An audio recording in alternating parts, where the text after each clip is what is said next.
Gasimbagane Ne Bannamawulire wano ku Radio Simba. Peter Kibazo mu studio zigikwanirira osuzeeyo otya ampuliriza. Eyakoze olwaleero ng'otuuse ku mulimu weebale. Eyasuzeeyo weebale. Ne bw'oba okuba bidongo eriyo gwe nasanga weekend ewedde. Nanga nti bw'oba weebaza abakola ekiro naffe ab'ebidongo twebaza. Kunze mwe mutambuza ekonomi eno n'ekubisaamu. Kubanga abakuba ebidongo ekiro kitegeeza mwakuŋŋaanyiza abantu bagenda kunywa bagenda kulya batambuza amafuta batambuza olwa special ekyennaku nti ababoda tebakyabatambuza naye awo oba otwongeddemu kubanga babadde bagenda okwebaka bakwano bange bano abatunda amagi abatunda eŋŋano abatunda butto abamanda bonna ekonome yaabwe oba ogikumyemu nga yeeyongedde. Gasimbagane Ne Bannamawulire nina akalooli lw'omushana byewuunyisa nti leero nina Charles lw'omushana yasoose n'okusaba nnyo ate baŋŋambye mbweriyo enkuba efuuyiriramu n'okusaba ennyo abasula ba online gwola byafuluma bamuyita kanaga oyo yaleeta kaawa nina Charles lw'omushana Charles buuza abantu abatuwuliriza abaagalwa okusinga ab'emyoyo emirungi Katonda w'amaanyi Katonda wa kisa musiima olw'obulamu musiima tukyaliwo manyi Jesus Christ yagamba musabe nnyo bukozi ku ssaawa eyo tewali warning olibaliyawo nga essaawa etuuse so tusabe nnyo abo badde oyogera kwabo bakano bange bakayimbira babanga n'omuzannyo baguyitangani akagombe naye bakuba Andrew Benon Kibuuka ne James Senkubuge bagwamu nnyo James mwagwamu kubanga ffe tubabanya tebaga nti ayina James ka message njikuweereze ku radio nagenda okulaba Mama Mia nga omulundi gwe namulaba yali aperformingibwa mwaka gwa 17 consistently. That is how good it was. Nendaba Phantom of the Opera nga it's the world's longest played opera buchange etandika ngeri mwaka gwa 20 nga baperforminga rimwe nditubagamba mujiri agali amakulu mujire mangoma Charles so batayogera ku bakola endongo awo shema manyi shema wali ebintu bingi envuuta z'abalumbye wawulirayo ebyamasomero ebyakutuka kati bafunye ekizibu ekirala nga balina akabaala bakayita squeeze naye kati ng'ekizibu kye balina LC zonna baatudde ng'ekyalo tupaase resolution okugobawo obuwala obusula mu bbaala eyo squeeze because bussa amaka abaana tebasoma and ekyalo resolved naye okusinga nnyo the majority abaakoze eki bakyala abakyala yabasinze because they were the majority abasajja ne bagamba now we have therefore decided obuwala obukola obulina okugobebwa bulina okugoba kati ate abasajja ne bademonstrating ati bangambye simanyi wagigobereddeko omanyi otandikidde mu lwali mu story ya Rwanda okuggulawo booda okukkiriza okuggulawo booda nti kati eguddewo abantu b'e Kampala bali interesting mumutunulira ebintu byanjawulo bamu babadde batunulira business East African integration the trucks are going to move iyo mambo yote linga abantu batunulira birala oli yatugambye mchala doctor ina PhD tufudde ye reaction ye kukugulawo boda abashuka bayingira yagala nti tufudde nti bagitani bubu build Uganda. Ndikati wali tubadde mu bubu. Why Uganda build Uganda? Ndine kati mugenda kuyingira mu foreign products. Era yagati Kagame atukoze bubi. Waachiri boda yandiggood after Valentine. Gwe nara kati ya esala yajiwulira tibyangu byakutambula. So omukyala yatuga nti yandiguddewo boda after Valentine. Valentine nesigalanga ya bubu.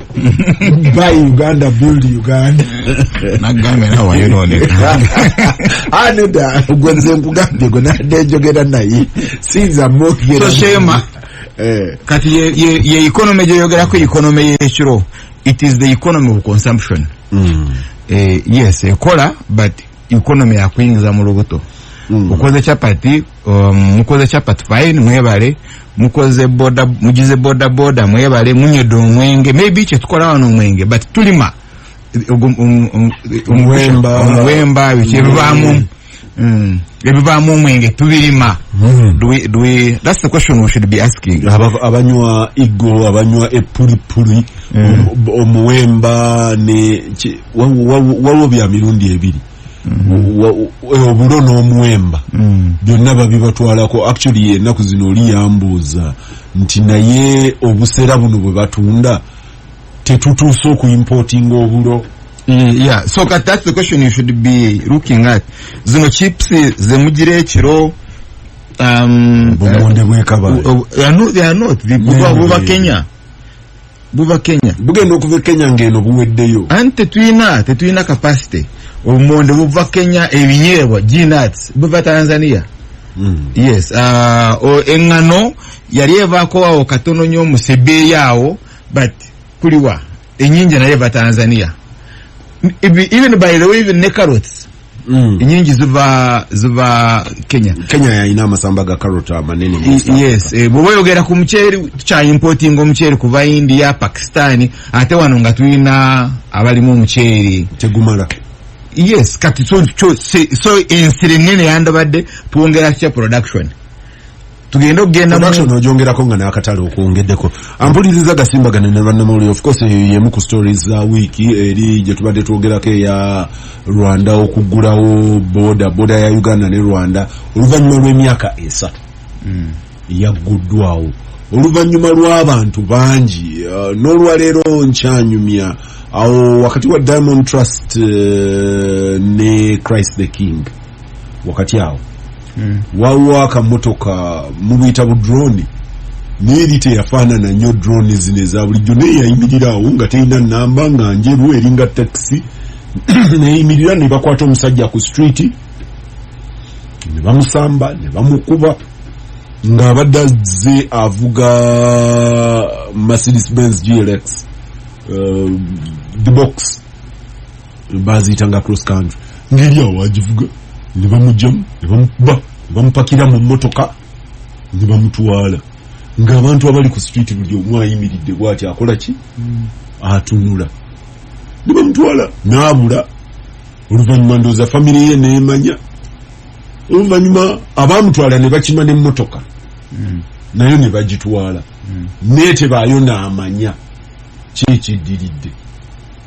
Omusajja oyo after some time nali ekigali olinanga nti omusajja oyo omumanyi kunza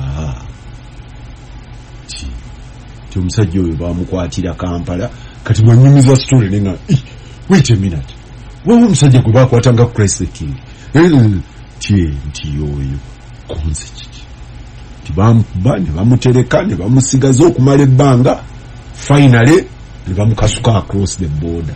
Nyamoloka ye? Mwuka bajjaging. Mmotoka mwagifata. Anti mkulu Museveni yagambye NRA does not root. Yebali tamanyi. Yagambye court ebintu ebibiri byamino okuuma obulamu ne property. And it was very strategic. National Resistance Army does not root. So Moloka kyemmanyi bagiza yo Rwanda. Simanyi. By that time yali tagiina. Omanyi mukyenda mu kaga nagenda e Rwanda ng'oli omubuuza nti eno ennyumba wagifuna otya? Nga ndayifashe. ndi mwe nagenda okubuuza ndaifa kinti nagiwamba eno nange nagiwamba nagirya nga bano abawamba ekkololo. But omwami oyo was a very telling story of our relationship wakati wa Rwanda ne Uganda. Eriyo be bakwatanga ne bazaayo e Rwanda nga baba accusinga okubeera nga bayeekera gavumenti yeeri. Eriyo be bakwatanga ne batulugunyiza eno nga bo accusation nti bakettera gavumenti yeeri bagikettera wano. And the back and forth was ugly.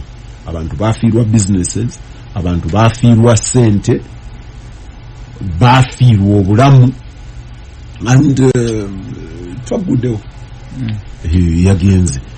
Of course wamu n'ekyo week eno President Museveni mu kuggulawo ekkooti omwaka gwa kkooti baguyita mwaka gwa kkooti gye yabadde n'atulaalikira nti ye akiddamu buzi nti yakkiririza mu mateeka ga Musa gakwesasuza.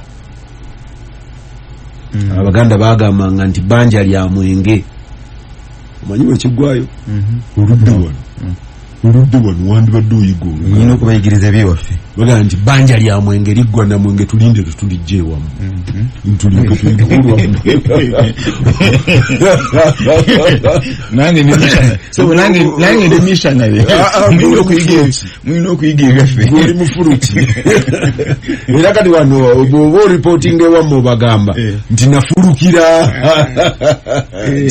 namujja kwogera lwaffe kati. But Mwami Museveni naddamu n'atutegeeza nga ye bwakkiririza mu bbanja lya mwenge liggwa na mwenge. Tebaayo kusonyiwa, tebaayo kiki nti olina okwesasuza. Yagenze to an extreme end. N'atunyagala okugamba n'aga nti yazaala omutabani n'aga nti Katonda yeebale ono gwenzadde alisasula amabanja gange gonna nti gwamukasukidde ejjinja ono yajja kufumita ekiso. Kati naye ekyo olina okunoonya ku ebyo yamuzaala ddi. Singa yamuzaala ng'ali president nga ye mind nti yendowooza gye yali ayina ng'olera ali president wa Uganda nga bw'ali. Yamuzaala ng'ali Tanzania ebintu bikyaganye ng'ali na teacher some cooperative society school asabisa kama sene economics wabeera n'endowooza eyo nti nja kwesasuza. Imagine kitange lwenshama akyali mu kuvuba ali mu kuvuba nzadde ono omwana nze yantunulira mbabeerera ekitangaala kyobola wangu koze nampitala omushana naye wali oliye ng'ali ali kunoni lipo mu kyalo Tanzania ngamba bino bye munkoze ono yakasasula nzadde omwana kati aye ne kiba n'afuuka president kanagamba kinali njagala kati kamuyigirize so amuwadde tools okwesasuza amuwadde tools azimba kiri is constructing kyeyali okukoora to revenge now unfortunately bina abyogera abyogera ng'omwana awulira gono omwana gwotuma agende for peace kutwala emirembe Tanzania ebirala kati gwagamba manyi bwe kyenakuzaalira goza omwana singa mukulu Museveni afe ebiseera ebyo omwana yani baddabuza naye lwaki bampita muhoozi okubanga yamutegeeza naye kati anti bino yabadde agamba mmwe gusooka naye kati oyo bawa assignment abadde agimanyi nagenda ku lwakitula nensanga muhoozi ku program nga bakitaddeko ku program saawa 3 ajja kubeera naye naye nga ebiseera nga bogamba bakya program ku mwana we n'amuteeka ku program for 3 hours bwe nakuzaala erinnya lyo yeno ensonga kati kankuwe list bwino kanabibuusa mwawali mukanabi era kulamusa kubatuwuliriza naye ensonga yemu eyo munaye badde oyitaayita mu biro omuweeki neyebuuza owuwe Kibazo yamuzaalira ki oba kirabika kati tulina okuzaala abaana with a purpose mutabani wo n'erinnya lye wamuwa wabbula bubbuzi mu jjajjaawo oba ffe waffe enjawulo nti ng'ogyeko ganaga amagwira gali gabeera g'abajjajjaabe be bagabawa si byakwesasuza kati oli jjajjaawe asinziira ku bibye naye n'amuwa simanyi ate kati jjajjaawe yamuwa yafa nandibadde nange mubuuza ti lyakwesasuza nalyo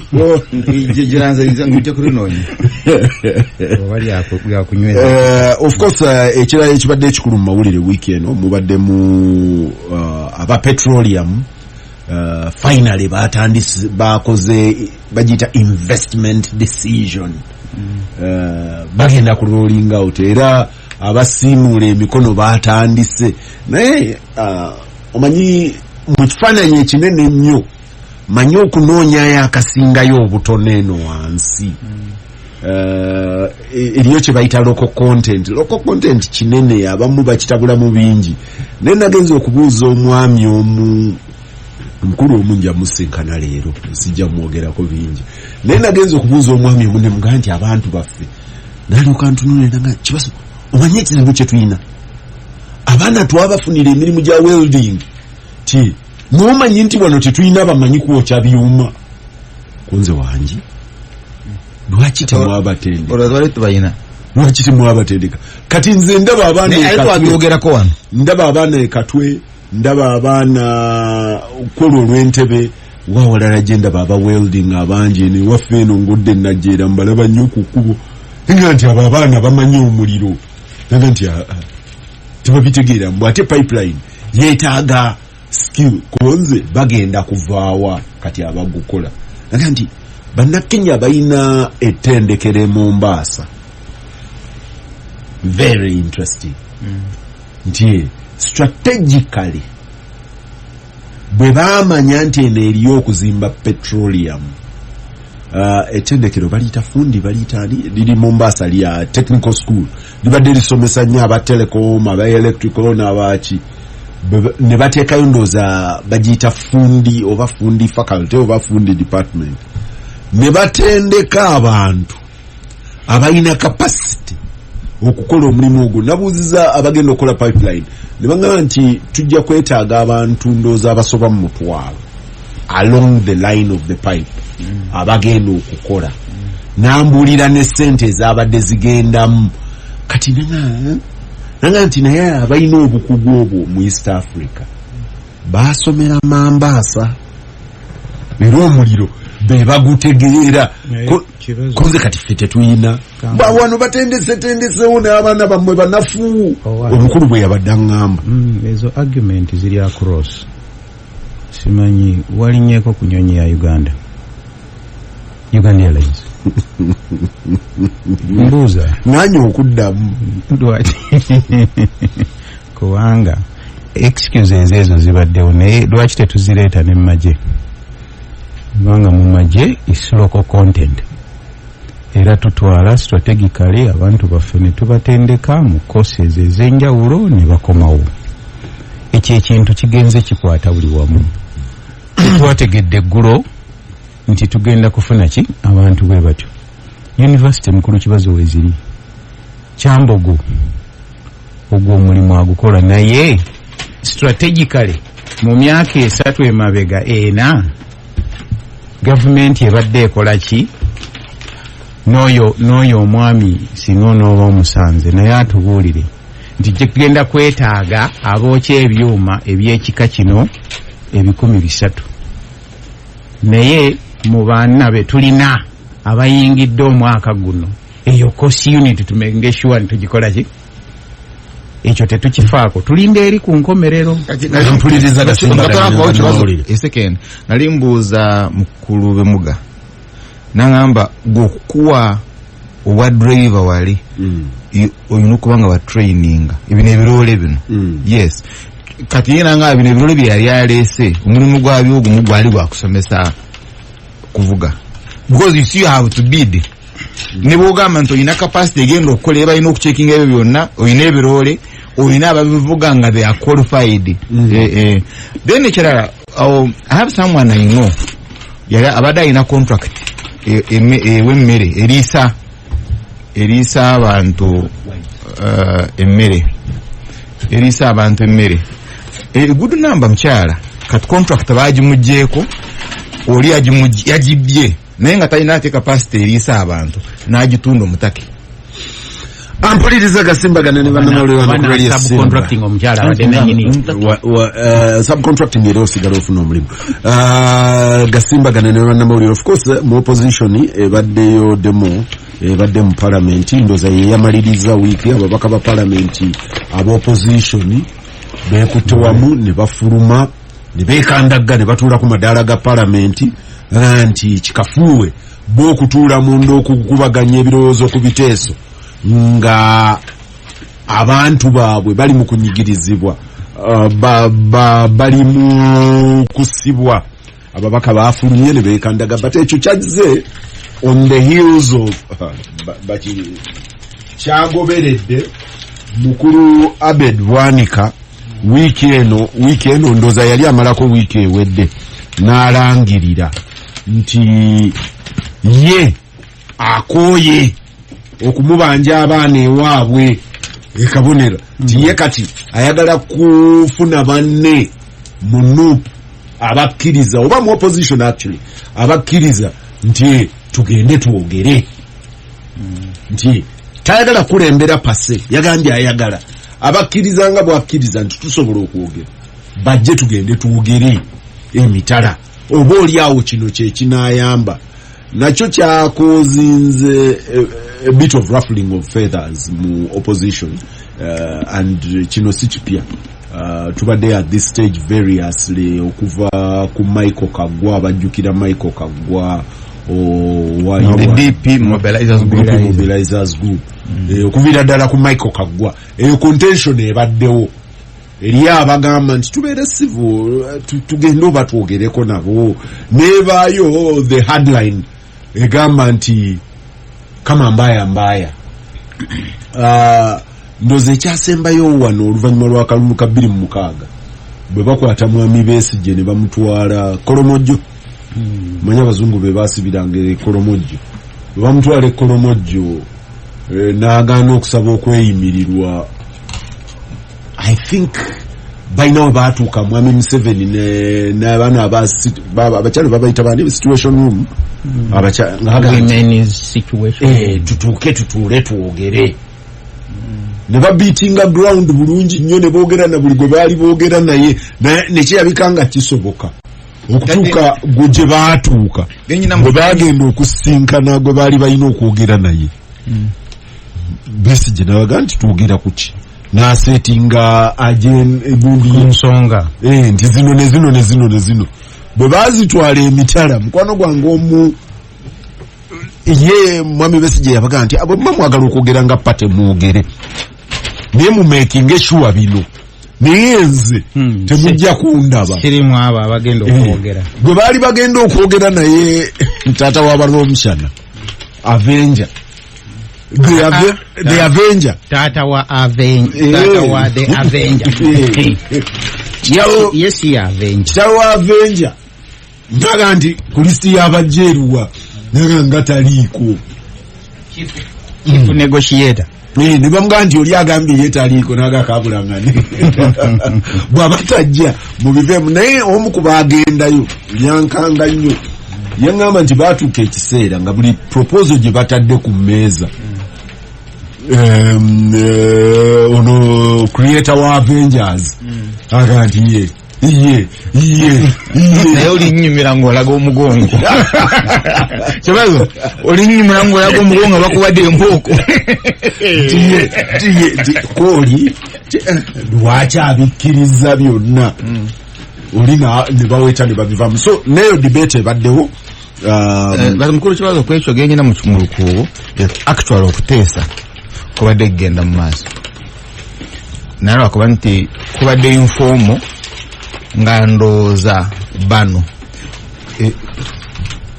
ono anoonya bano banoonya engeri gye bakingiramu as an organization oba as a group the legitimacy of the group naye nga babadde bateesa ekyokubiri ng'oli conditions z'abawa zirimu okukkiriza nti jambiya mwagivuga Ampuliriza Gasimbagane Ne Bannamawulire kasonga ako. Siraje Rwama Haruna Kanabi Charles Rumshana nange mwanga Kivumbi ajja tusanga nti Abamerika nabo embassy nalayo weekend bafulumiza ekiwandiiko mu lulimi lwabwe olwa bulijjo nti they are concerned mu Luganda oba okivunula otya bennyamivu oba bagoberera ensonga z'abantu ababula mu Uganda ne babulwako wawe bakoze eki amayitire tebamanyiddwa kye bayise forced disappearance nti omuntu abula si ku lulwe naye nga bamukase okuba nga akola ki abula ekintu ekitali kirungi n'omulungi. bw'oba nga obadde mu Uganda ng'oli wa myaka gyange akamu ku butabo bw'amawulire mu myaka gya early 80s akasomebwa ennyo wano mu Central baakayitanga Munnansi. Munnansi oyo baakukusanga mukukuse nga Munnansi bwe bamuleeta ewaffe jjajjange yamukwekanga mu ngabo nga bakasonseka mu ngabo munda. Era nga ffe twagala nnyo okumanya abasajja ngabo nalwo lwali lupapula lw'amawulire engabo eno nga mu shield kyogamba Rumshana tamanyi ngabo omulayi waabwe yali tanajja okolite ngabo ngabo newspaper sebo naye bamukwekanga mu ngabo nga bakasonseka muli ne bazinga kati olw'eggulo nga tebakasomera na ku ttaala y'amasannyalaze nga bakwata ettaala y'omukono ne badda mu mbirizi z'effumbiro eri ne basajja bakulu bannaabwe ne basoma aga nti omwana wa gundi ye gundi yabula ani yali omukuŋŋaanya mwerabidde sekwe wawo ne Kiwanuka Lawrence Kiwanuka yajja luvannyuma nnyo naye waliwo n'omwami omulala naye nga sekweyama mugenzi y'omu kwaba yali mukwano gwange baalimu kati Kibazo kati Munnansi ekimu ku bye yakolera bannayuganda Munnansi yalina record ya babuze later bwe ngenda okunyumya ne Michael Kagwa ng'akuze aga nti abamu ate Munnansi munange be yatugamba abaabula baali bagenda mbuyeekera nkuli Kibazo nina experience nagendawo kati challenge gye tulina olwaleero twetaagawo nawo alina record atuwa record nti Siraje Kibazo Rumshana gundi because neyo gap tugiyina abantu babuze nnyo tetumanyina. Yes, kati waliwo nagenda kifo ekimu ekya security bali abavubuka ne baleeta omuntu waabwe baleeta omuntu muyita omusibe nga lyoke jento Kibazo mulukaye naye bagivuga ne bamutandikirawo kumukuba kati nze nentunula bamukuba obukungu ogongombule these uncles nga bakuba within like 3-4 minutes n'akyuka nga takyalina kola kinagakaaba the guy was dying. Kati kamanda yali aninze because bamugamba nzija nze amaaso gonna yasokera ku nzi mwe mukola ki his concern yali nti mbakoze eki mbalabye naye nga we are friends muno mukoze eki what are you doing you people munzise now kati ye question jibanjagala okulaga okwata kana n'omukuba obuka bamuleta naye nga bamukubye naye nga shape gyalimu bw'omuddiza ensi nga mutandikirako tocha nga mutandika kulaga ebiwundu biri and omanye ekizibu kiva mu tocha regimu egwa yino tocha emala ejjawo gavumenti nawe kati oli abazamu n'agamba ono ngeri kanaba engeri gyafaananamu bawe mujira mutwitinga mutulabe for 3 weeks nga tawona 4 weeks ngamba kale summarize mumutereki yes nga yugo naye nga wandiwonye singa bakutadde n'okola ki nojja n'osigala n'ebiwundu naye alabe n'ebiwundu mugenda kubiraga abantu agira abeera wano biganye kale awumule n'owumula. Gasimbagane ne bannamawulire wano ku Radio Simba kanabi nina kyembuuse ndamanya gamuwedde simanyi kunzibwa ndowooza byebyo. Of course eriyo story endala eri gruesome mu Uganda but egenda efuuka ya bulijjo. Abantu batta abantu ne babasuula mu septic tanks. Ne babasuulamu. Omulundi gwe kyasooka wano wawulwe nali mbuuza muwala wa Kibwetere wano ku Radio Simba nga mubuuza ku kitaawe. Naye abajjukira story ya Kibwetere yeesooka otuleetera abafu abali mu septic tanks. Mamayomba. Bwe bamala okukwata Kibwetere. Kumukwata? Okwokya abantu eri ne batandika okujja. Ne bagenda mu nnyumba e Busega. Ne basanga be baziikawo. Ne basanga be basuula mu septic tank. Ne bagenda side ya bano ba Siraja. India division. Nayo ne bagenda nga baziikula emirambo. And somehow this country has never asked questions. Kubanga njagala nnyo omuntu afumiitirize. Oli ne bw'aba aziika mbwa. Kiba kizibu. Kuziika mu septic tank. Katubere nga si septic tank oli okusimaawo okuziika embwa. Kyattracting attention. Ya Kampala. Kampala nga bagala. Naye kati teebereza omuntu n'akwata abafoomu 2-3 n'abakwata n'abaziika. Somehow ne kigenda bugenzi. Ekyaddirira twalina Brenda ye yali karamuzi. Karamazi. Akuba omwala enkumbi mu mutwe.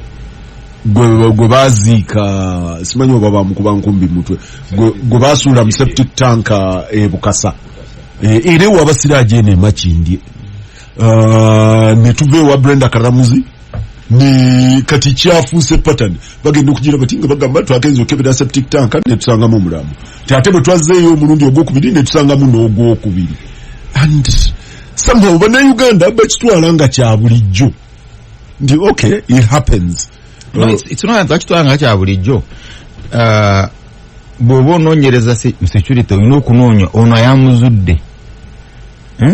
N'akibawa yamuzudde atya. That's also very important. Trend ebaddewo bw'osanga omulambwe mu septic tank ya kanaabi bw'okwata, right? Unfortunately ate oli afiiriddwa omukazi we ng'ali mu septic tank ate gwe bakola ki? Gwe bakwata ne bateekako mada. Now kati olina okunoonya ono yamuzudde atya and therefore motive ye yeriwa. Kanani wano mbadde nkugamba mukulu Kakanda akugambye ng'ogenda okusisinkana oyo omukungu wa oil. Nti mu Uganda waliwo gye bayita Directorate of Industrial Training. Tyesobola bulungi nnyo okutendeka abaki. So ebyo byekwa njirabye DIT Lugogo is able to train welders. Yes, Kakande DIT Lugogo bagiteeka actually kati bayina n'egundi eri Ntinda. Even the placement at a conceptual level is wrong. Toyinza kuddira technical school egenda kutendeka ba artisan n'ogituuza mu ministers village Ntinda. Even at that level it is sick. Kulwaki ku mirimu gyonna ya pipeline gw'olabyeko na Uganda ino okukola bwe nze natandikidde ku basic level. Okay, very good. Why is that possible? Abeere muna Uganda. Kulwaki abasima ettaka werigenda okuyita iyo togiraba nga kikulu. Bagenda kuleeta tractor bagambe nti operating tractor lino wetaaga mu Swiss. Yes, kati isi mukulu Kibazo kyenkubuuza osobola okubujja omuntu rushere nayiga welding. Ambuza gwe simanyi kati abasiraje tulina tetuleseeyo mu mawulire. So you see why there is no school here. Unfortunately tewawulidde naye tukulese ekinkwatako ennyo kya maama wa Jamiru mukulu kibuuse abanupu ne beefuga omulambo nti bano abaana mukulu yabamuwa nga ali mukomera. Ekirala kyeno katendozo beraba nono tumalabi abayina obusungu n'ekiguluko ekyo bangisewo. Ekirala kyekitegedde kyekya National Cancer Institute yadde ekuzza World Cancer Day nakunenega nti eddagala tebalirina naye ekyobugagga kibasuubira mu myezi 6 ebyuma ebikalirira 2 bongereko 5 yoga nti nfa abantu gye bafaamu kati eri mu mitwalo 22,000 abakwatibwa bali mitwalo 714 naye abagenda eri ku Cancer Institute batono nnyo 24%, ate bagendayo nga bayidde bali ku stage eyokusatu eyokuna. Omukulu Dr. Nawolinga ne ba herbalist okubanga tebabuza balwadde butagenda ku cancer. Ku Cancer Institute agave bunaira mu China wali emizanyo egenda mu maaso. Then ekyokubiri mu Syria Abamerika balumbye bagamba nti yakulira ICU, ate ne bagamba bamulumbye nti ate yene yetta ne family ye naye simanyi oba munatwalayo abanoonyereza kulaba whether that is true. Gasimbagane ne bannamawulire tukomawo. Gasimbagane ne bannamawulire wano ku Radio Simba. Pira Kibazo mu studios ejikwanjulira. Haruna Kanabisi yajerwa Machazi Romshana. Nagaye nti Muwanga yangambye ajja tusanga. Aisha Kabanda ali Butambala. Abaye Butambala bwe mutamulaba leero. Yangambye ali eyo. Kanabi. Njagala kugatta ebintu bibiri. Nina The Avengers. Omanyi mutabani wange alaba movie. Ne mukyala wange kakati balina movie gye baalabanga bagiyitanga The Avengers. Mulimu bya siraba emyaka gyange byejagana kati zino heavily tech movie. Nolabanga kisowaani kye kitambula, nolaba omuntu nga atambula nga roboti. Gladiator goli mukadde awo baavaawo ati bali mu Avenger nazo ndooza naye kaddiye ne nanga balaba The Avengers ne banga nti 2 1 3 kati awo nebakawo bwebasi okutuusa kojjalwa wa Romshana bwe yazze nanga nti naye ayina The Avengers. Ng'otadde wano ba Avengers oyina situation eri mu ggwanga ey'abantu abakwate ababuze. Situation eyo nzibu kubanga yatandika ate political level.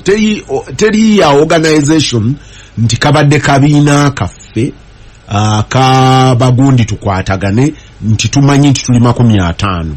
Eriyo be bakwatira Rakai, eriyo be bakwatira Hoima, eriyo be bakwatira Arua, eriyo be bakwatira Bwayise, eriyo. Sometimes you do not even have a record of anibe bakutte.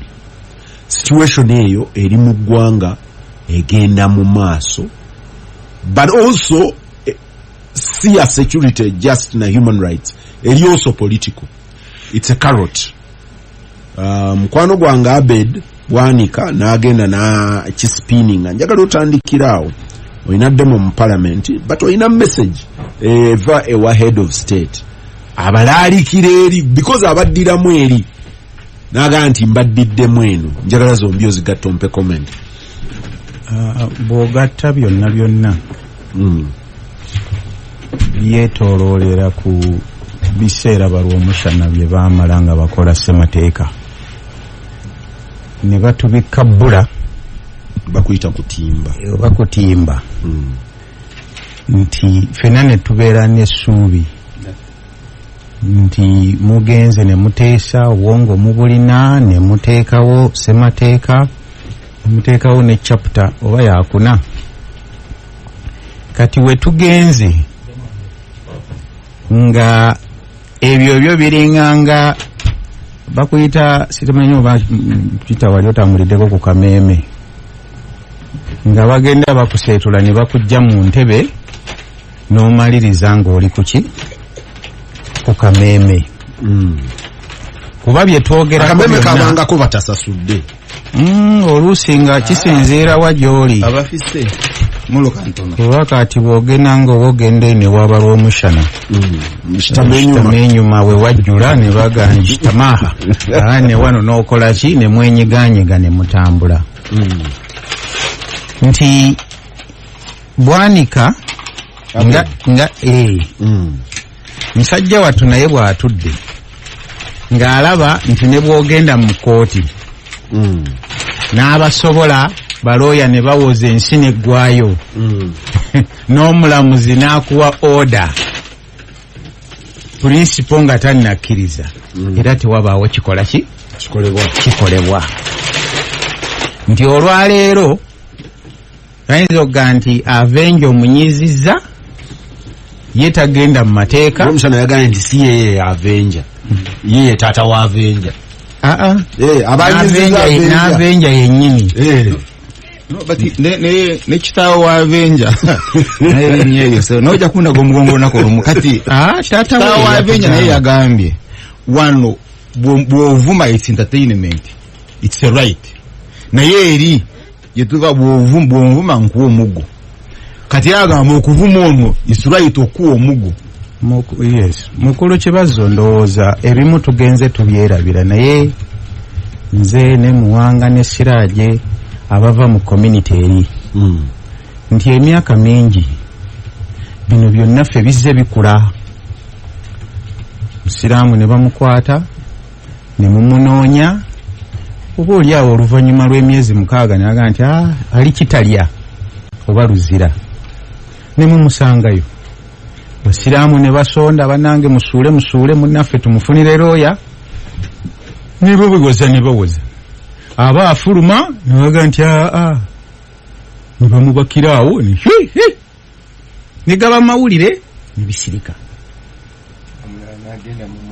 omulala ne bagenda ne aga nti owai omusajja bamutwala mulamu naye n'omulambo tetugulaba naye byetuwulira nti eki ne ku ddwaliro n'otuukayo ne baga nti yaani nti Saidi Lutaaya mu likodi zaffe mwali nti naye yalagawa Mungu yamanyi kati kitegeeza nti discussion eno gye tulimu olwaleero tuli mu discussion evudde ku balw'omushana bano abagezi abaatuula mu Constituent Assembly bye baateekawo ne tudda mu mbeera ey'akatale kuba akatale we otwala bintu bibeera nga olusi order kiba kizibu kisinziira katale kikoolimu kuba kati simanyi oba waliko mu lufula nga batugamba nti simanyi waliwo ennyama ya bbuutu waliwo ennyama yanki neya minzaani ekola ki weeri kati gwe kisinziira wa oyagala okukola lufula buli omu abeerayo n'ennyama teriyo atalya nnyama kati situation gye tulimu olwaleero bwanika bw'atunulamu aga oba tugende twegayirire ku nannyini buyinza banne oba barelatives baba victims baga nti naye nga lwaki kino lwaki bakitutuusaako kati ne nannyini buyinza naye najja n'abakkakkanya asooka n'abaga nti bail is a provocation bwe mwagala okweyimirira abantu mutusoomooza kakati naye kye yakoze kwe kubasoomooza nabaga nti bwenyiiza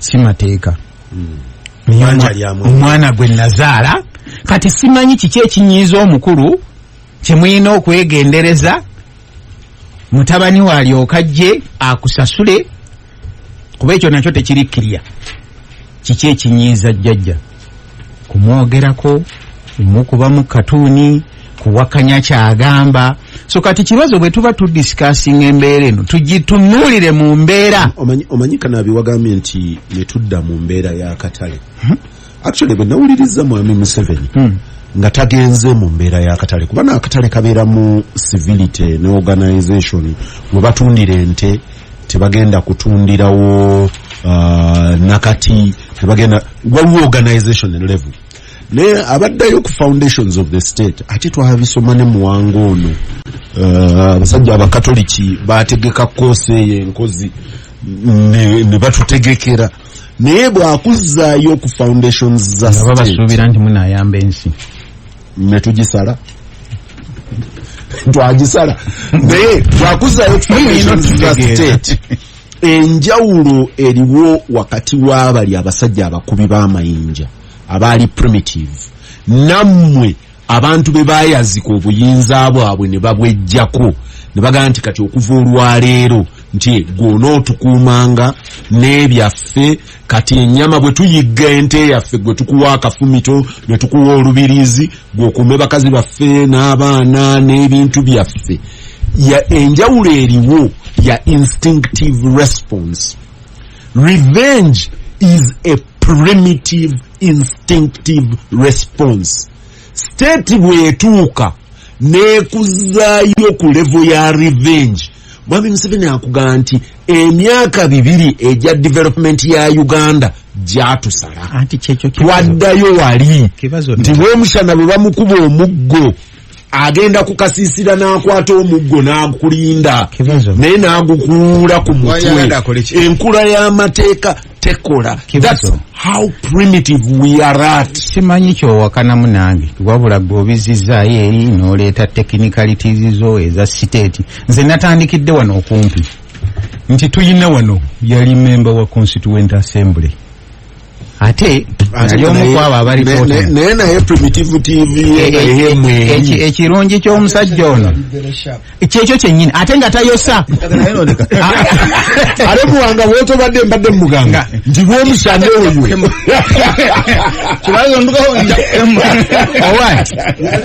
yali sharp ate obwa sharp buveeko nga n'amaanyi alina oli mu lugendo ng'omusana nga n'amaanyi alina y'omu ku basajja abatayosanga ng'abeerawo. Yali akola ki ekirala? Kwogwo omulimu kuba abantu b'Erwenshama baali bamutumye abakiikirire. Kaakati mu myaka 2 oba ndowooza 2 tubala 25 kati we tuli nga tumaze okufuna ssemateeka nti tuzzeeyo ku ekyo ky'ogamba nze kyempisa akatale onaatikkula kirimu primitive katale simanyi nti kibadde ki ekyo gwe kyoyogerako nti head of state atuuse ku level mbeera akyeyezeewo ega nti nze sikyakwetaagana kasitonyiiza jambia nti muggo waliwo abagenda okukola oba wankubye ejjinja nange sijja kutwala mu mateeka naye nja kukola ki kwesasuza. Kakati bwandika naye waatunula n'aga nti nga n'ababaka ba paalamenti kye basigazza kimu nabo kukola ki kutuula ku madaala gaki ga paalamenti.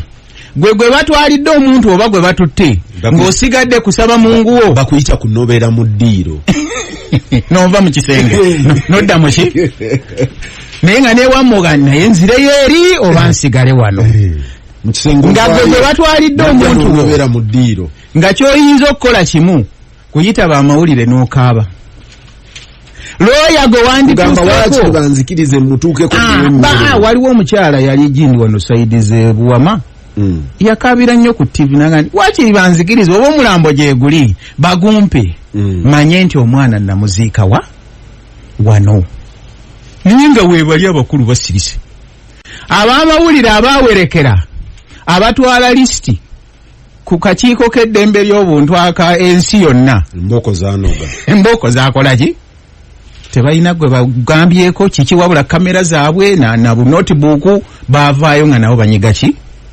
biwundu. Kakati under those circumstances mukulu Kibazo eza nga tomanyi kiki kikola ki kigenda kuddako oba kati olwaleero Kibazo kanguli ng'obadde ovuga emmotoka yo musajja wa drone n'akuyisa ne bw'abanga mukwano gwo n'ayimirira what comes to your mind first? Banchimi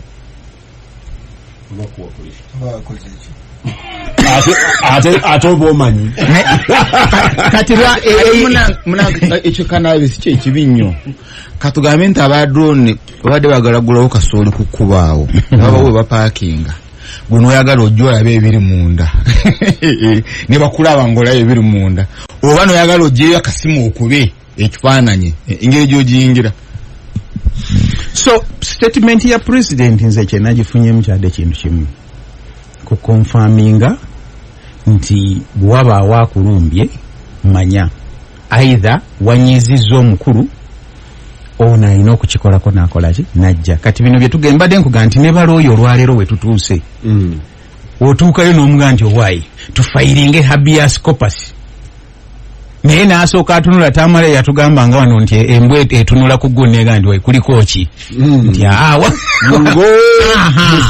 n'agenda n'akola arguments ze n'omulamuzi n'amalaga nti kituufu byonna bibeere bwe biti. Bwe twagenza okumaliriza ku kimu kye terabidde weekend Chief Justice we yayimiridde mu mwaka gw'amateeka yagenda nti bw'olumba jaji omu fenna oba otulumbye kuki nga jaji omukubye bikonde biki kubanga statement nayo ya jaji chief justice eringa egamba nti ffe tetwogerwako era koogeza n'otulumba naffe tujja kuvaayo oba naye memba waba Avenger kakati gwe mukolo gwe gumu ne chief yennyini naye najja nanga nti nze omwana wange ekyamumpeesa erinnya lino kasitonyiiza nga yakola ki kati bwanika waakaabira kati bwanika ate naye n'akaabira mu mbeera nga ffenna kwega wetuli olwaleero mukulu Kibazo tewali amanyi kiki kikola ki n'omupoliisi omutuukako n'ogamba but my friend let me check nti fayiro eri ludda one that one naye nga yalina okukola okukwasisa amateeka ne bannamawulire Siraaji manyi Siraaji abanoonyezaako gye babasibidde and Kanabi akigaziyiza nakuwa ndooza okuva abavubuka b'e Nakasero lwe baalumba omuzikiti ku Kampala okuva olwo nzijukira nali natolose nga ngenze nakivuga okulaba mupiira yali asasula school fees kati engeri gye yafa nsobola okwogera mu lwatu nti natolokayo ku ssomero talina kwanvunaanira nali natolose nga nagenze kulaba mupiira nakivuga wakola nsobe naye kyakutolola naye singa otuuse mugenze mu disco wakiriko naye mbooko yanyooka awo kye tutamakinga omulundi ogwo kubanga ku nakivuba okuva ewa Uhuru okudda eri emabega ku twagiyitanga bifo mu eri eyo mulimu abasiraamu bangi naye baakwatanga abantu nga tuvaayo kubanga okusobola okuyingira omupiira ogw'obwerere nakivungo olina kugira mu uniform bw'oba tolina license kati fe abali mu uniform ng'oyitawo naye buli eyalina entalabuusi ku street eyo toli manager wa kesi temukyakkiriza n'abaana kuyingira tubakkiriza kasita abeera mu uniform buli eyalina entalabuusi ku street eyo baamukwata ku olwo naye nali muto nga simanyi kati waliwo omusajja ewaffe ku kyalo yali wa spidika baamuyitanga Sekamatte yajjanga n'aga nti gundi baamukwata ne gundi ng'abeera very very concerned nga banoonya family z'abantu abo naye Sekamatte ekyali interesting nga tebanoonya bantu be baakutte nawa gye baabatadde nga bo omulimu gwabwe kubudaabuda family za be bakutte Sekamatte ng'alina enjogera ng'aga nti gwe baba akututte obudde bwo buba bwatuuse Mungu yakutuusiza tulina okugumya famire kubalenga ekigambo ekyo kye mwogera ng'omuntu afudde inalira nti tukubaliramu eyo levo naye bano abasigadde bagende mu maaso mu mbeera z'ensi now that despondency sijjukira mwaka ogwo gwaddi but abantu batandika kubakwatira awo ku levo eyo muwanga wa deployingira Kanabi abadde ayogera ku baloyo okubeera desperate muwanga ono ajja kunzikiriza njogere muwanga wa deployingira popular resistance baatuuka levo nga ne balooya tebakyayagala kugenda kubajjayo mu kooti nga nayo desperate etuuse eyo sigenda kudefininga bwe kyatuuka eyo but also neyo nayo nekigenda ne causes nekizirya but it hasn't tekikendedde kyeyongedde ku level eri waaso okutuusa head of state wakugambira nti tuli mu level yakwesasuza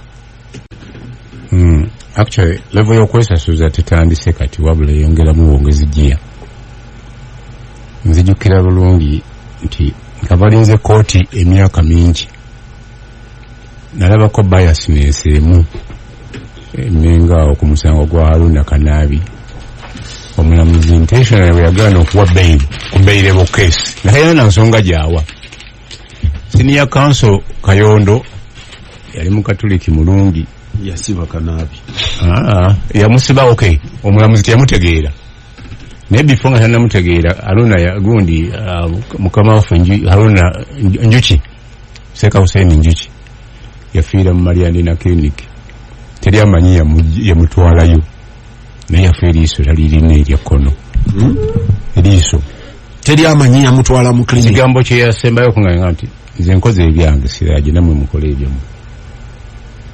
Nafu tetwasobola muzika kuba olutalo lwali ogenda ku mufu ogenda kukweyimira kanabi.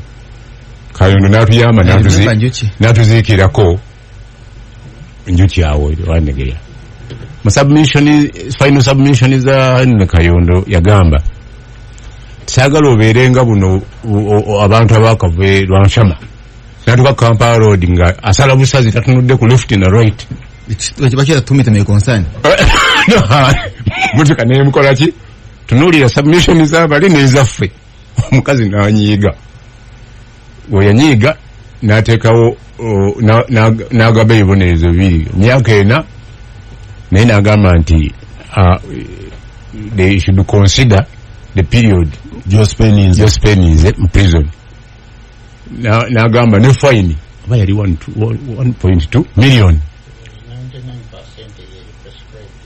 99% kakati ntuukirira omulamu nti kakati remission tugibala tutya gyamaze mu bbanga naga twala eri noya wamwanvumye temumulidde. Era okutegeera definition kyagenda luzira ne babala nti ono abadde wano nga looje ebbanga lye lyaggwako. Kati olaba biasness omuntu gyakulaze mu kooti. Ntandise okuddamu okulaga biasness ku musango gwalimu ba Court of Appeal baseje gwe yawaaba. Omulamuzi omu kati ye akulira abalamuzi amala mugambye nti wandibadde ogenda eri giwagenda ogamba nti gyebakulayiriza enasi kooti yo. Kakati oyo kirala nti tannaba na kusala neyalindiriye nti yekka ya dissentinga ne judgment. Nanga senga tewayogedde booti nze ndi ku saidi yo naye ekyo wayogedde kikyamu. Before nga tannaba kufuuka principal judge kuba eyo lyesigaye tubali tumanyi nti ligenda ku lyeribeera wakati okulaga ekituufu andi musobya ne musawo. Nina omusango gwena gobeera emyaka 8 nga omulamuzi agenda okumulangira gwa ttaka ng'omusajja teyazaala baana naye nga ekiraamo kyalaga nti omuzukulu ono Lubega ow'Engabi yansikiranga. Omukazi najja ateekayo affidavit ng'agamba nti nze nali tasobola kumusikira nze nali next of kin namufumbirwako. Batwala omusajja baleeta gundi document za medical ng'omusajja yali impotent nga tazaala. Baleeta obujulizi obulaga nti yali muganzi okumala ennaku 14. Omulamuzi n'agamba nti mulangira nti property zonna endala ziri wano nnyingi entinda nziwadde Lubega omuzukulu. Kati bano abaana boona yafumbawo ennaku 14 ne bakola appeal. Nebaga nti ffe oyo mama waffe yafumbayo. Ate jjukira omukazi bamuyita mu kooti ajja bamukuloseka examining n'atajja n'afanga omusango tegunnakola ki. Kati baali bawa ensala omusango ogwo gwalimu ne Justice Remi Kasule n'avaamu nga tagumaze olw'okuba yali tayalinga emyaka nga gikoze eki. Kati bwe baateekamu abalamuzi abasatu ne Kasule baamuteekamu. Bwe baali bateekawo appearance baateekamu omuyindi amanyiddwa mu wano mu kutunda ettaka ly'abantu fraudulently ne bagamba naye appearance. Kakati wetufuna judgment ne bagamba nti ono teyaliimu mu trial court. Nengende wa Kafuzi yali lawyer w'abali abengo. Nanga na mistake tuddeyo tugiriite ne balikolinga judgment ng'ono amaze okuteekayo intention to appeal nga neno n'ensonga gyawadde yeeyo. Kati lijeswa naga nti judgment yalina problem. Judgment mugikomyewo tujjeyo ensobi eyo. Tebamanya nti waliwo ensobi endala 7 okugattako eyo esooka. Kuba baga nti abaana ab'Engabi manya abengo be bawangudde amanya bateekamu gangabi. Ne bateekamu omulamuzi ataaguwulirako nga Kasule olwo bamugyewo bataddewo omulala. Kakulu yaliko ku pano. Ne bagamba nti kati judgment omusajja naga sigibaddiza nakola appeal tujja kusinkana mu Supreme Court mu Court of Appeal mu Supreme Court kwa yali Court of Appeal bavaayo ne bagamba nti eyo tugisaziza mu judgment mujenge ennaku z'omwezi bwezi tubawe endala saawa 3 twatukawo bbiri kitundu nga lijesitula tugamba nti twagimaze edda kubbi okugisomamu ng'eragira bawe court bailiff awe ba notice victim abalimu notice yali ya lunaku lumu ne bayita osi wakira wano n'agenda witnessing abajjamu mu nkuba ebintu ne bikasuka ebweru ne twogera ku kintu ekyo ne baga nti kati status kweddeyo abalamuzi babaddiremuwa babazeeyo batenants babazeeyo kyatwala 3 weeks katumaze kukuba ne panikira principal judge ne balyoka babaza osinalyo kagenda okubazaamu kakati ekyo kiwanvu njagadde kugenda kulaba nti biasness ne mu kooti muki mweri right now eyo case yawulirwa Supreme Court nga yajiwulira yakyali wansi tagiriiko kakulu naye kasule yanga nti tali pate ku judgment eyo bw'otunuulira oyogedde ku septic tank zitandika n'ekibwetere ezaddako zonna tewali gwasuula mu septic tank nga abasuula mu compound ya mwavu asinga badde bantu bagagga of course teri alina septic tank mwavu naye olaba kirasi erimu kesi emu yaleddeko ey'ebukasa simanyi abasinga bakoze eki bagize kati omukulu wajja n'agamba nze bwonyiiza nina agenda okukolako ekyo kiraga nti bwagenda akuwadde ekyokulya akugamba kino kisinja kiwooma nnyo naye mulimu amagumba olina kulya ng'okola ki ndowooza awo omukulu Honorable Abedi Bwanika bw'ava n'agamba nti tugezezaako angoza endala lwaki tetuteesa ne gavumenti banonga nti sajja ogenze wa Museveni intention yaga nti ngenze wa gavumenti sigenze wa individual nga muntu naye buli muntu amanya akulira gavumenti ekyo bano babuuza nti kati tunaniiringa paka ddi kati yagamba nti abaatulonda bafa ate bakyakwata wabanga waliwo ekkubo bweriti kati disagreement erina kubeera within the NUP naye oli agamba nti nina nanyambako talina actually Siraje 1 second ekyo kyoyogedde ekisembyeyo nti eyo discussion yandibadde munda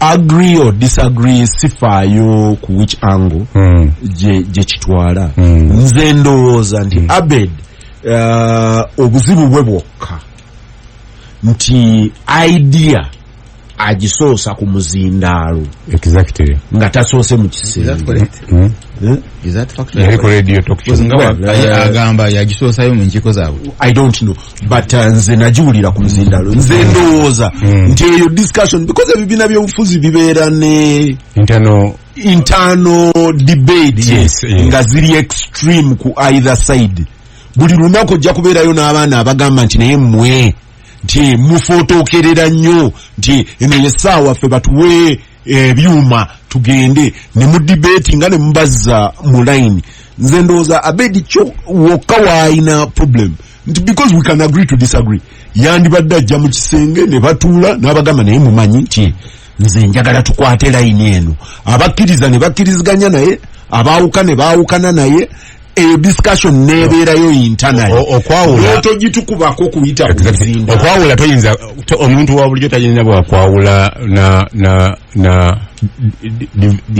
gundi enjawukanazamu akyagala kimunyumira nti akutte stick n'akwata ne carrot bw'oba okyawulwana eno ng'atwala ababakabo abanuupu abacounselors wakiso yonna n'agamba nti 2 weeks mugenda mu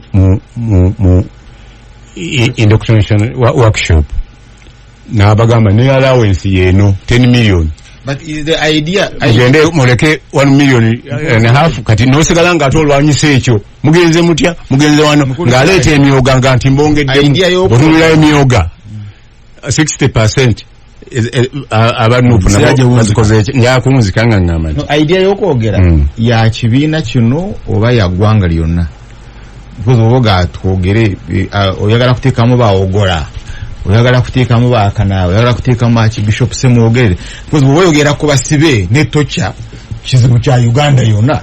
I agree with you. So oli ayinza kwanga lesa ili anayenga ajire. Maliriza nganti President Museveni wine interest. Asoka na aleka ni mukubagana. Na tuwe chuna nazikiza katadoba ke nagambadde muyombera ki. Naganti ana gwenkwata ko ku kisambi ye mutufu ngakukwata ko ngakwata kenu. Maliriza ni kesi ya Nobo Mayombo ne tumukunde. Nti bakwata musisi wa iso nibagamba nti yagenda ku Serena nga ina loaded pistol nga agenda kutta President Museveni. Nibamutwala emyaka ena mu koti n'omusayira emyaka 10. Museveni eventually yatula n'asonyiwa omusajja nga yakamalayo mwaka ogwo 2019 najjana n'onya n'akalulu nga nti olutalo lwalirwa Mayombo na tumukunde serulimu ebirala ebyajja byamusanga mu byakaweso ye division is Gasimbagane era botaziyiga koma one muwanga kivumbi ne Charles Romshana. Gasimbagane ne bannamawulire ono ku Radio Simba pira Kibazo mu studios ugikwanjulira Haruna Kanabi Charles Romshana Siraje Rugwama ne muwanga kivumbi ne kashoke Charles kale muja ajja kufuna ezimu zitagamu clarity. One, position ya noob the method of dealing with the dictator is non-compromise. Vunula. Vunula. Fei. Enkola vunula. Tubajiyita vunula. Vunula. Nange numbisha. Nawe numbisha. Muja kwogera wafe. And it has a background. And I will beef it up. So vuno soko vunula kiri. Okulwanyisa obwannakyemalira nga nope tewaliwo kulya ku sowaani emu namulabe NRM Museveni ali classified kati nebbanga lyonna nga dictator era takolangako hitole ye teri known nti atiisa okujjako ng'akuwangudde ng'ojja ofukamidde kyakikola ng'alina ne be yali ne banne mu UPM era yabavaako ye n'agenda talina history of tolerance ne be baamuwangula mu bululu teyakkiriza kuteesa yabadde ayogera juzi tutwogere mazima nti twali tujja mulwanyisa ne bwatandise bantu era twali tujja mulwanyisa era yakola bikolwa bingi ebyalabisa oli ng'omubi era amulwanyise. That is the person. Ne batuuka eruweero Basemugenge nga bali mu Nairobi talks era ye yaddayo n'akuba emmundu naddi twategeeza ate nze ndi wa mukisa mubi anti ndi Muganda ndi Musiraamu. Okay? Abibaddemu ebyaffe ebyo. Okutesa tekukolanga otikuzangawo Busiraamu. Okutesa tekuzangawo Buganda mu ngeri Baganda gye baagala. So, emboozi eyo. That's Museveni. Ategwe. Yes. No mbadde ganti. Mu lutalo lw'okumulwanyisa at this stage of a struggle. Compromise. Naye ate eno ye kyakozesa nga kuba community is a tested method of work. Ire mukoledde. Njakuwa na implication zaayo. Babakuba ennyo nga bwe yakuba abateeso. Kansokere kubaki? Kubateeso. And I will scale you down kutwale Mulango, kutwale mu West Nile, kuze mu Northern Uganda, Acholi. Kasese. Community abakuba n'atuuka n'okubalaga nti bano be bandifuuka ebizibu bano abakulembeze era communities after communities zifuna baliida batandika okuga nti naye betwogera n'omusajja zifuna ba leaders within abasesetuka naye betwogera n'omusajja effect y'okwogera buli region ekikozezzaako ogambye oyina ebibiri Musiraamu ne kuba Siraamu era bwekityo bwekiri era olugango osangayo sijja kumwogera nga seka mukulu agamba yogere wano ebyo tunabiwangalira mututya to a reasonable man asounding nga ali reasonable nali kututewa omusajja ne munyumyamu nandi kututewa omusajja ne munyumyamu bino bisobola okuggwa olwo nga kubye bwatyo bwe yakuba abalango nakuba abateeso nakuba abakyoli nakuba West Nile n'alumba Kasese akozesa both emundu judiciary ne propaganda kati afunayo method nangu agita social media propaganda is part of propaganda na bino bitubeerako era emboozi bwezibwe nejja ne sounds natural tugiseewo naye nga olwo anoonya community era bisenge ina minimum capacity. Now beauty eri mu central region unlike others nti ku buli center Uganda lwefunye ekizibu ekya governance bill wano fe tugipikinga mbano tibalina abalwenshama tibalina capacity abakyoli abalango tebalina. All these communities abatwesobodde cannot withstand a dictator. Bavu bazibu banaku bazibu tebalina strategically positioned mu kuyamba kino kiringa Kenya abachikuyu be bava mu Kenya egenda eri mwinzo okubeera eyo mu northern Kenya yo nemwechanga changa wano waliwo strategic positioning ya Katonda tulina gikwatirwa nugu UN bagita the theory of essentiality. Nti America weri is essential to the UN. Kati UN ino okupantalinga ne yetolola ne yetolola. So problem egwa nti senga central region na yefuuka teso na yefuuka bagifufumya nefuuka Kasese nefuuka oba langonga kati bolaba mikwano jange bano ba alai sagala bogera manya debate will be lost into that. Era no bolaba leaders bayo bonna bali be emerginga babomu ku you either ne bakufulumya oba no compromising or you concede and bakuwe before in exchange oja kwesanga mwina chief judge in exchange oja kwesanga mwina speaker in exchange nga mwina deputy speaker aliwo mulango omusewo yagala lawyer no mukulu yalina mu kibiina kibinaga nti but these people osalawo nokola obwaloya bwosirike era they look for you bwokola nabo they don't give you a chance akati okola otya akati okola otya so betuba mu lutalo luno why this is assiduous to Uganda push for democracy muku extending a frontier nti eno ye firewall sikutandika kati system immemorial no talo lokulwanisa colonialism bill was footed here okulwanyisa Obote we paid the bill okulwanyisa Amin we had to foot a bill so at every time it's truly used to that.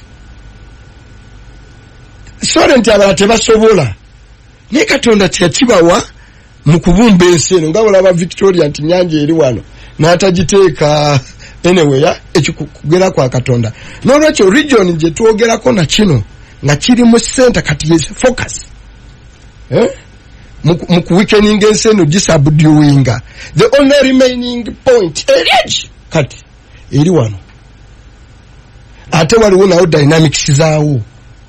Okay, kuba pillars are zitya dynamics eziliwo region ene controlling the religion for a long time beat the church nabo ba submitting good enough thanks to the Catholic Church and I will be direct it has fairly withered the storm ndegede bali abala simanyi abasilamu fe baswahaba fe reform ya yaliemu yokka blackmail them tegeze gwanga lino lyonna nti batuju okay batememu actually to remind kujukiza abawuliriza ndayogera musiramu wali kulyano oli no bino bibaddewo kiriza buli week ewedde waliwo yawuuza ne abasiraamu nga banja abalokole bo bakola kipita ayogera kati musiramu okulya n'oli kakati eyo strategy ekoze eki ebaddewo, and it's essentially what has been perfected. Bakube bo banyini batandika okwebuuza naye ffe bakyamu era wetekewo nga pillar of compromise. Bagamba abaana naye temubeera baradiko, temubeera radiko, musigaze bya ddiini, musigaze bya ddiini era mubeere restricted ku byankulaakulana. Ennaku zino mugende ku nkulaakulana, gavumenti erese programu za myoga zaki nali nvuga okuva essentially. I can also tell you nti n'oli akikola indirectly tamanyi naye ekyo tekiri sustainable. Nali nvuga okuva ekyabakoze okutuuka e Kampala, kati bwe nali nvuga naye n'agenda nga observing emizikiti emipya naki ngeno area eyina emizikiti emipya mingi.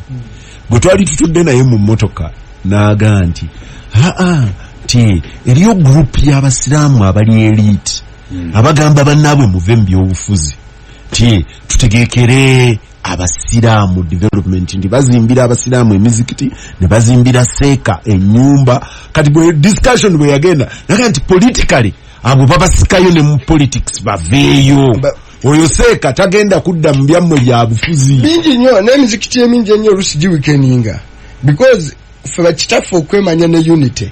Bano bagenda bano abatabuliki bano ne bajja bagulawo mawuledi ne bajjawo ebyo naga kati mulisisinkanawa bakitaffe bemanyiranga bakiraamu omu ng'amanye bonna abali mu ggombolola kati buli nyumba 10 zirina omuzikiti. Kati eyo unity efa kati kiye kyasaawo jamanda yidi ne batukaga nti yidi be mwetoloola bw'oba wayise mu luguudo luno bw'oba oddayo yita mu luki mu lulala. Kakati oyita ku lusebenju n'ogenda osaala yidi onoyita miryango n'amanju.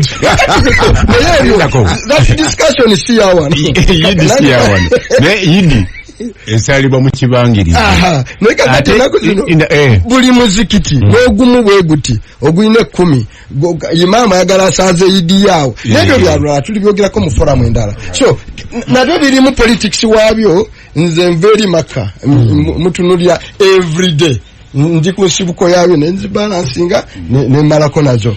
Kakati in a battle of this nature propaganda n'okuweekeninga kyova babakwatamu Seggirinya ne bakwatamu Alan ne babasiba. It is the test of your character. Era bagala all of you panic mwetandike n'okwedawutinga. Era oli n'abakozesanga guinea pigs kwalagidde abalamuzi don't provoke me ne judiciary ne chief justice aganga nange nvuddeyo n'amateeka amalala agafuga envuga nga bamaze okulagira kakati tuvuddeyo ne new procedure bagita procedure ki ensalamu y'emisango kati era iminga n'ekiragiro kyani. That is abantu nawe subi nelikola essentially. By the way, I sit where I also look at other figures.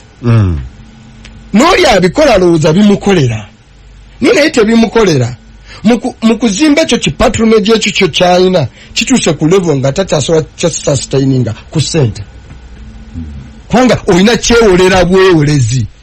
Kyova ku budget ya Uganda governance and security single one item ya 6.6 trillion governance etiki omwaka ogwaggwa ya spending $5 trillion ku classified expenditure.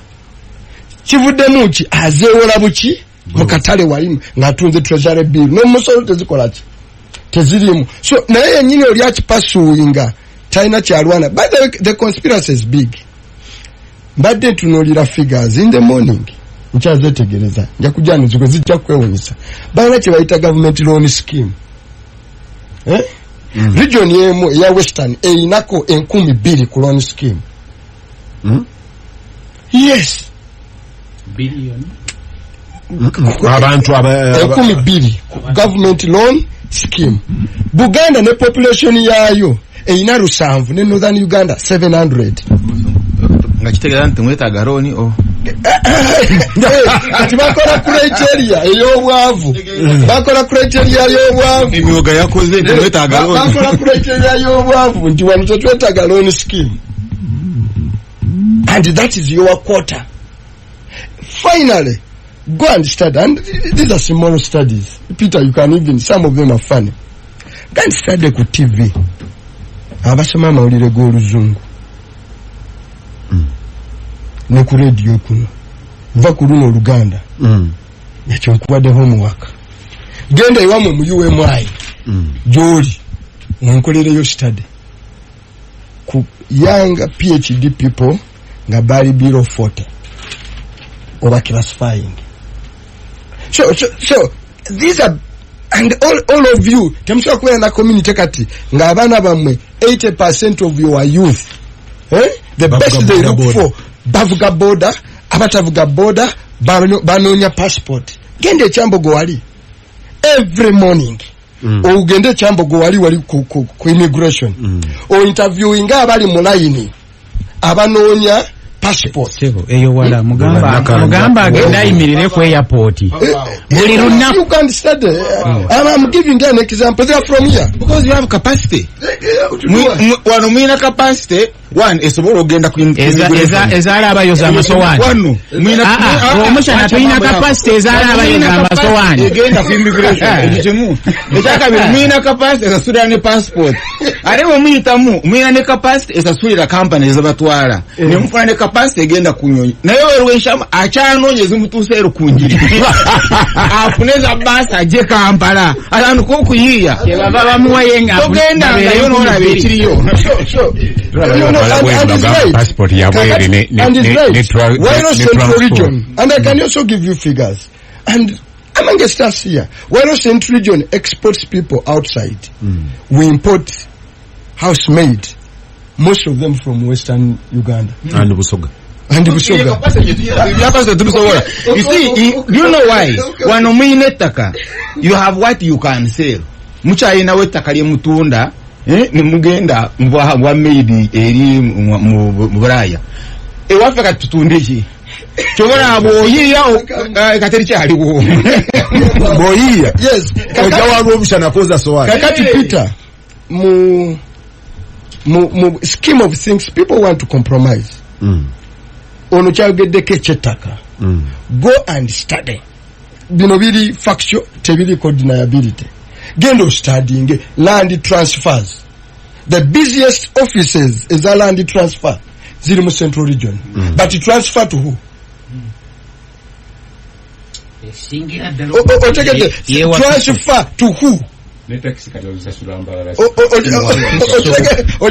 Transfer land from Kibazo owomutima to Kanabyo Wengeye over from Wengeye owomutima to Wenyonyi. To mukuru ono atayina chika. Kibazo wenge. Kakati question is Uganda and these are bigger issues. People want to negotiate bigger issues. If land goes away and all your people are either in tax, in garages, going out, lifespan ikendera. So what negotiations do you want to do? Power equation. Ona ya choosing to suppress injustice sayo. Nenda balaga brutality. Ne capacity. Temukyalina na busobozi bunyiza. Temusobola na busobozi bunyiza mutabani. Wadde omuzukulu. Kasonyiza kwabo mu lineage of privilege. You are not the person of the president. Yali mu penal code ya colonialist. Where you can't afford to. So you are back to exploiters and abakozesa coercive means of governing us. So question is tolerance ya vawetya. Evira uchimu. And that is a problem we must deal with. Greed for power. Ekitawanya katibano leadership ya one. And because you have a group or an individual, they have a very backward idea about power. And that is the person of Mzee. Now, so called indeko about power. Chebafuna. Bamanyumu. Chebafuna. When I'm a gamma, Bilokoze Sabba, by the way, Lokoze Saprulo, you are forgetting near him. There are so many people are questioning tekyakola. Bilokoze Sabba, omanyi plural bw'ogikozesa obadde osiga ekifaananyi wano nga lw'omushana afa agamba nti ffe lw'enshama tetulina nazirinnya basi lw'omushana banne bwe baba baddayo ku ssekukkulu asigala kuno tusigala naye kuno it is not because Romshana has chosen to stay in Kampala kati Romshana ne banna abasigala e Kampala nga tebazeeyo ku Ssekukkulu we ina IDP na mwanga chibungu nga mukufu internally displaced so nebo buli lokozesa bba lwaki don't want to be now personal prologue people near him angamba okuwa muwanga kofi nazo ziweereze abantu abali near the president very close aba questioning and the direction yensi gyatwalamu sintuufu. You can't have in this era, Peter, a leader who thinks it is either me oba muganda wange oba mutabani wange oba muzukulu wange. If you get such a leader, he has a problem. And your biggest discussion by intellectual bawano oba batulawa oba mu machachi oba mu, it's a single, because you see Peter, I was speaking to people nembaga nti Uganda will have a coup. You like it or not? Why? Tujja kudde kibadde ne falsehood ebadde mu Western Africa. Mu Western Africa eno twalowooza batandika ka speed because dynamics abafaransa tebaliwo abafaransa we baliwo amafuta mwaga wa Dani tubireke mwaga wa Dani batusedda dynamics ezikola muwanga n'empangula n'engende kororo okitegedde n'enfuuka commander in chief of an army of this nature. Kizibu nnyo okukugumiikiriza nga mina ne PDF act era kaoki eri kanseri n'omukulu mwasigala atuula n'omukulu mwasigala atuula. Definitely yadegan tetwagala ku definitely after one election a year or two you'll have a coup. Because temina mechanism. So abagala dialogue to discuss bigger issues. Eno price eriwo wano nze unlike abatiti akana akimanyi ko na pito chimanyi nti I confronted these figures as arrest one by one ngandi shadow minister wa internal affairs nentukana okogera mtoto wa Choli nani it's big. Amama mbabazirwe national list y'abantu ababadde mulago nga bakoze mochare nga demochare report in table inze nga prime minister never answered. It's simply ekyo nakibuka amachi akulinda mukono naga gwe ebyo byogera ebyo. So too shocking as other people shock them. It is a price we must meet and very firmly. So abedi discussion here senga yajireta mu forum where we discuss those ideas.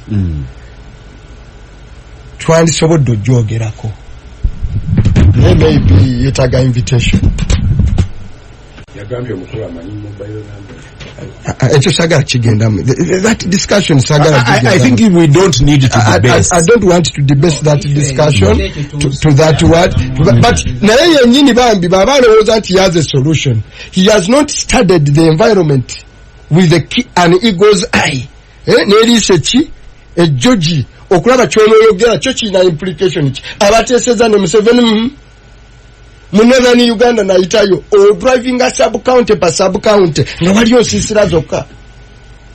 Actually it's one place okay you drive so Gaseko Western Uganda. Northern Uganda has the highest loss of land.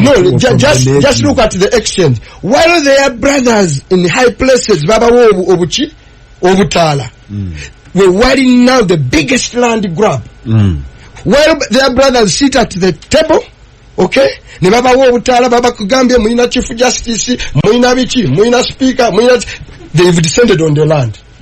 Gendo buze kati ani ono omukyalo ono wa Nakumati. Amina itakali aina mu Acholi wano. Nabalala bangi their children bakola busirikale. Baba sasula emitwalo 8 to 10.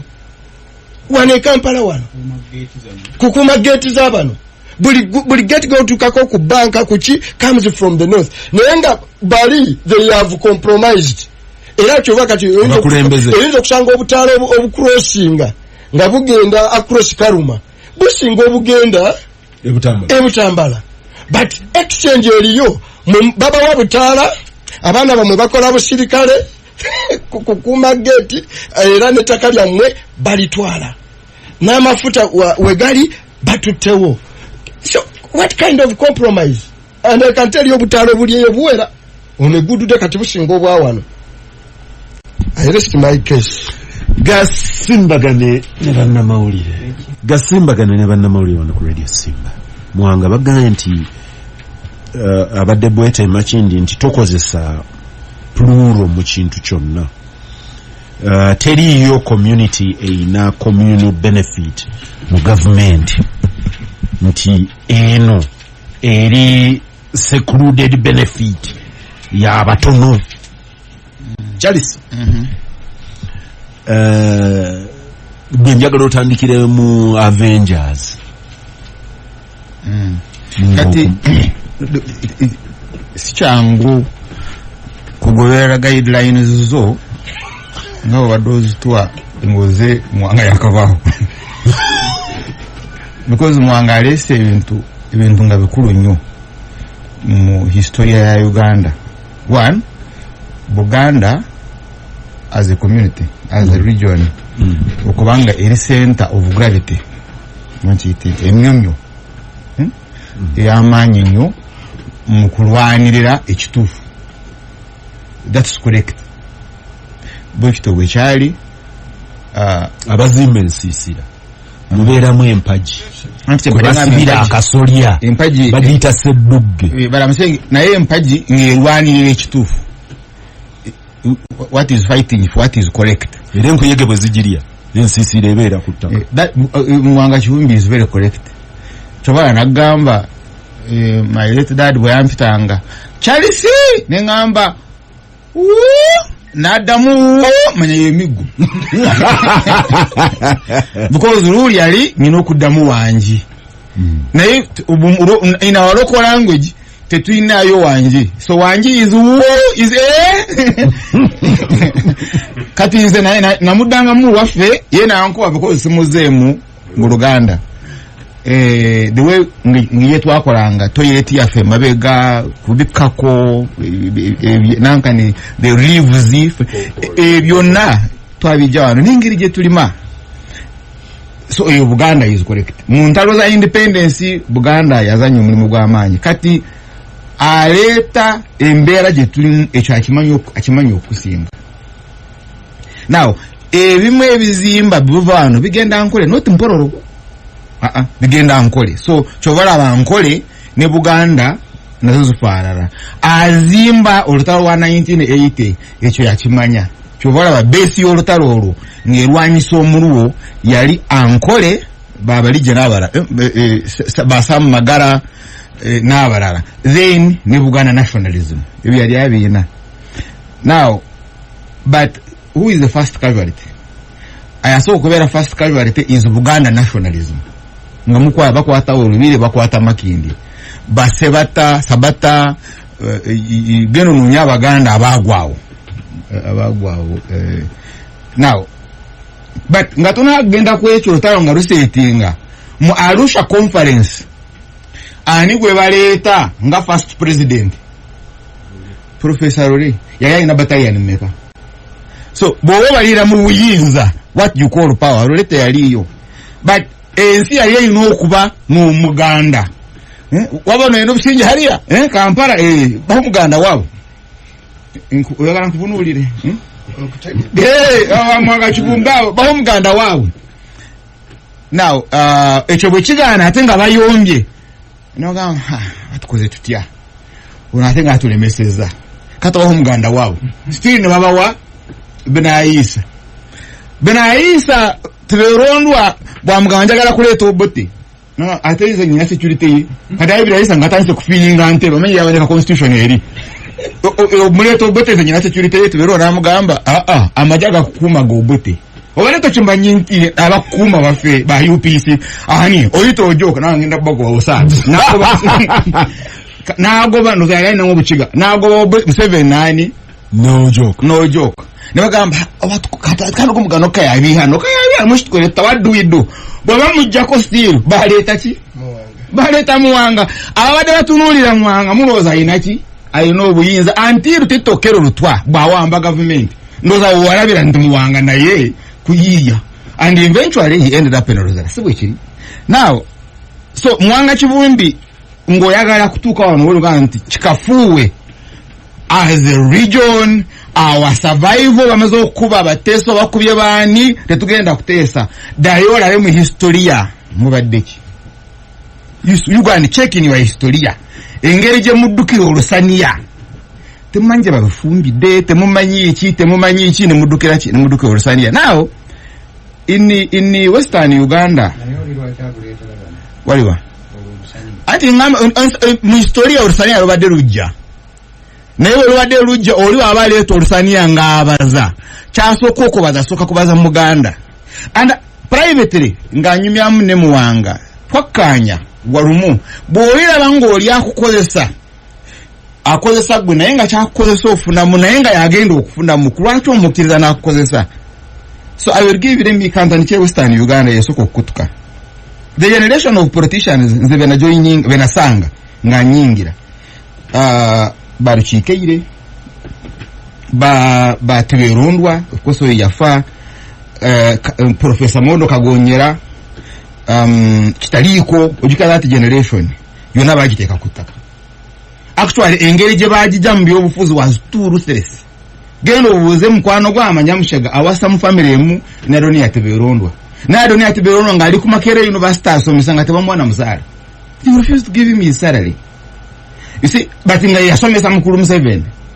Then ogenda olabe generation edda barununi abona engeri gye bakutuka but katugenda munda mwennyini mankole otunule Kategaya entalo za Kategaya ne eri tumwine nitinyifuza nga bagala kuzaawo obwakabaka bwankole naye engeri Kategaya gye bamukutula naga wange munnange nsi birthday gye nkola ndaba nsigazizaayo emyaka mitono ku nsi wange kabalwana entalo zaabwe.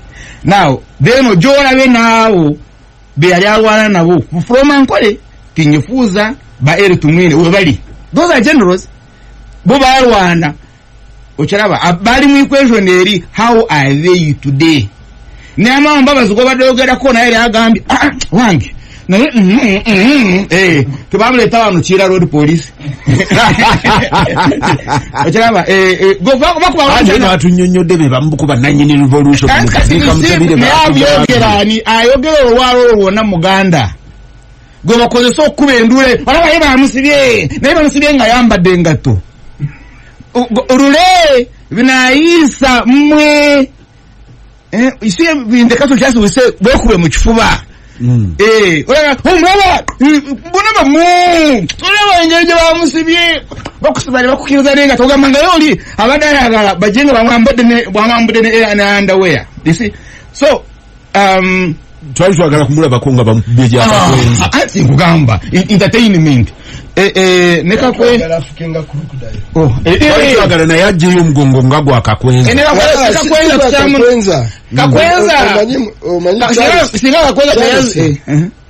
Zimbabwe Robert Mugabe be yamuvinga ku crocodile crocodile yagenda okuva China nga government egenze yeah. Now so why kati Mwanga Kibumbi katulabe embeera gye tulimu kati focus babatukuba ne tubavaamu kyobalaba nzo bonumba kyobaza badambuza naye omushana kiki ekyatuuka tamanye derebo of anga osobola okungamba ekirala kyonna n'onva mu maaso naye wongamba nti Museveni yakuguze enaku gyenfuna kati oli akingamba knows what hurts me most was tamanyi kyempitamu. If actually our generation batwonona nga you command money there ngoziraba notazirya be twakwiramu ba Professor Mondo Kagonyera abo ono basuru moyo abadde gavana deputy governor Bank of Uganda tayina nyumba mtanise kutana kutuvuma mbabuje gafe bambi katubo yakayumba and it's a reality. That is how we chatona yago bakerezia oba bachi but naye tujja kuvuvamu tujja kubitegeera we will learn slowly and we shall also become revolutionary. Obana mumuja fuka ba Avengers now so that is where we have kati ne wabeerawo group ya Paulo Muwanga ne Rure still one nga mulimo gwayo gamba abo bona bali awamu abo babaguze abo bambe but katiba no bebata how do I join them actually neka kweza singa ti yakube bifaranyi namwe singa ro agamba ayo toraba basoka kumuwambo nga tanda bagenda yo bekuba now so DPP yagambye mchala Bobi one of the most disgraceful public servant can mouth. I wish I would give her a donation. Netaga more donation ya mouthwash. Just if I could, I would send her mouthwash. Najana agambe nsi, but it in evidence. Njabamu kwata bebamu kuba. Ayinzo kubanga yajja. Ndozanga yeyita mukisone kuba enjaba genda mufulumya tusinkane kukawa na yajja tugambe nti mulwani ava muziri region angano isi oyo Paulo Muwanga when I was saying you just keep quiet Kibazo when badenga Paulo Muwanga madestegeza about the tribe I'm saying that class of people is there. And danger iliwo nti Muwanga Kivumbi bamu bakulembera is that class nti bobanga kakweza te yasoka yo bebandi badde bagamba bwoliko kirabe nti beye kubyeboka bagala sente abo bona bamu bagala kutuba now so where are we historically 500 years ago obuchwezi bali bufuga bano ne bulete emirembe now this is the first time ngo obuchwezi bufuga bano nga waliwo emirembe bwayogera. In other words, mind here is sublime. You know, a military general, nayenga is in sublime mysticism. Right? Kati, all spiritual sites in Uganda, zilikuwa amajaya, where? Yes, all, zilikuwa, I'm looking at his mind. His historical mission, yaliya kuzao buli, na kukuba ababujjako. Mu historia ababujjako bakonjo, bali kumigo. Now, kata awadde generation eja, mission nagamba ene boda yagala okutuzayo revenge that is the most minimum kati fe twakola justice system joba doyogera ko ani Kibazo nzikiriza nchikole mu bufunze nga tugamba the lawyer omulimo go that's why they tax your bill to rwana nyo kuwangula if I'm the defense lawyer nganze mpolereza Muwanga Kivumbi go basibye sina kulwana nyo ntiba mujeyo omulimo wa kuyamba koti efuna amazima elamule mu butuufu you get choba abona bafuna cost now ne wogo bahangule na gwata wangula bona bafuna sente you must pay them now kat we have a state Uganda versus Muwanga Kivumbi nga Uganda the state kat na ate fuse muyaye why no can't you say really maybe because twina three categories twina leader twina politician ate ne tubera ne gerira right kat Muwanga Kivumbi muki is a politician, is he a leader, is he a guerrilla? Now in the constitution ekola ngoli is leader, is a leader. A leader yaturuna gamba what are the rights of their choosed. But a politician oyino kunonya advantage kati mukino kyoyogera ko the advantage is yakwa settlement na gamba abatema abantu masaka tubafunya ate tugenda mu court tugenda kuleta bujulizi. And when we bring obujulizi ngabulaga nti mwe abatemye bano ba chaba Muwanga Kivumbi you will lose politically sibwe kat omulimo gwa court is not justice omulimo gwa court is to bring evidence Muwanga Kivumbi atema masaka now evidence when aja Muwanga Kivumbi will lose politically so now therefore negotiations za lero bwe bayagala kuwe mukirize mukirize mwe mwatema because they know bujulizi mama akola ki mama atema can now onagamba owangi abantu ngabonye so why don't you accept because you see there is amnesty act gamba kiriza wali mu buyekera and renounce kati echa agamba mbona ga tutese you come with the model yes twatema naye mukutema kuno twali tuli kunjaga amanyi munange batuli because bo bali abana bakiriza dda that's why you see you have evidence at a political level babana bavubuka they confessed no gamfe batuma naye basoka kutuwa sente atene batuwenjaga kati netema abantu bana babatuma Muwanga Kivumbi kati Muwanga Kivumbi okyaganye kati oli agamba na wikiriza you accept then politically tukulete wano kulala usharupa radio wenze na tema watema wa masaka wale yagala ki nali njagala kiro na kiro and eventually so mgenda mtese and so it's a good idea and origerira ayagala kuja mwecho kati nawe inokubaza as a gerira do you need to go outside and go and fight mbezija nenzikiriza nentuka wene ngana ye munanyi mbade ndwana mveyo because isemwe namufanana origerira is not a leader. I'm not very sure, but mwe na muzoganya until wompera nini nyekigambo kuzoganya